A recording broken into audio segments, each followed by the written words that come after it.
তৃতীয় দিনের মতো যুক্তরাজ্যের বিশেষজ্ঞ চিকিৎসক অধ্যাপক প্যাট্রিক কেনেডির অধীনে লন্ডন ক্লিনিকে চলছে বেগম খালেদা জিয়ার চিকিৎসা।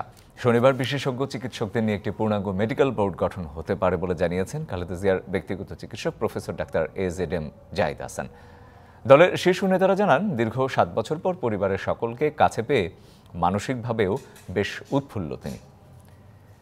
এদিকে হাসপাতালে খালেদা জিয়ার জন্য নিজ হাতে করে খাবার নিয়ে যান তারেক রহমান ও পুত্রবধূ ডাক্তার জুবাইদা রহমান। এ সময় তাদের সঙ্গে ছিলেন ঢাকা থেকে যাওয়া চিকিৎসক ও দলীয় নেতারা।